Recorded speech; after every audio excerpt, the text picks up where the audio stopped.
Eddie Van Halen's death came as a shock to the world on October 6, 2020. Often credited as one of the greatest guitarists of all time, Van Halen and his brother Alex Van Halen formed the band that would share their name in 1972. Eddie's playing became one of the defining sounds of the late 1970s and 1980s, with the band featuring heavily on MTV and ushering a wave of big hair and hard rock to the forefront of pop music. News of Eddie Van Halen's death broke on social media when his son, Wolfgang Van Halen, tweeted that his father, quote, lost his long and arduous battle with cancer. As the world comes to grips with the loss of a music industry titan, people are looking back on what Eddie Van Halen left behind, including a touching final post on social media. Though Eddie Van Halen was not a particularly active social media user, he did take to Instagram and Twitter every once in a while to share good news and life updates, mostly posting about his family. Eddie's final post on both platforms was not about himself, but actually went out to his brother and bandmate Alex Van Halen, wishing him a happy birthday on May 8, 2020. It's fitting that Eddie's final message was to his brother, as the two spent their entire lives making music together, playing to sold-out audiences around the world for nearly 5 decades. The brothers were both born in Amsterdam and moved to California as children, where they learned guitar and drums at the prompting of their father, who was a professional musician himself. And the band Van Halen remained a family affair right to the end, with Eddie's son Wolfgang joining the group in 2006 on bass while still a teenager. He had rhythm, and I went,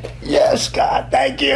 He's got rhythm! Fittingly, just as Eddie's last social media posts were a shout-out to his brother, his next-to-last Instagram message was to his son. On March 16, 2020, Eddie shared a baby picture of Wolfgang with warm wishes for his birthday. He captioned the photo, "The best day of my life. Happy birthday, Wolf. I love you so much. Your Pop." And this birthday message for his son wasn't just a one-time deal. Eddie made sure to take to social media year after year to guarantee the whole world knew how much he loved his son. The father and son duo were very close, making Wolfgang's message about his father's death on social media that much sadder. Wolfgang wrote in part, "He was the best father I could ever ask for. Every moment I've shared with him on and off stage was a gift. My heart is broken, and I don't think I'll ever fully recover from this loss." There was one other member of his family that Eddie Van Halen regularly posted about on social media, his beloved dog, Cody. Eddie's tiny Pomeranian was clearly the musician's furry pride and joy. Eddie had the pup for over a decade and shared a few snippets of his life in luxury, complete with cute memes. Cody was on hand to help his dad barbecue some hot dogs on the 4th of July in 2017 and stick his nose up at a Thanksgiving meal that was decidedly not turkey. Cody even had his own Facebook page with more than 11,000 followers. Cody's family frequently shares photos at home and funny anecdotes about life, keeping things light and fun despite the health struggles Eddie endured for the past several years. In between Instagram pictures of Cody, Eddie managed to keep his social media posts upbeat and positive, spreading nothing but love around to his friends, family, and fans. His positive attitude and bright outlook on life, not to mention his immense impact on the music industry, will be greatly missed.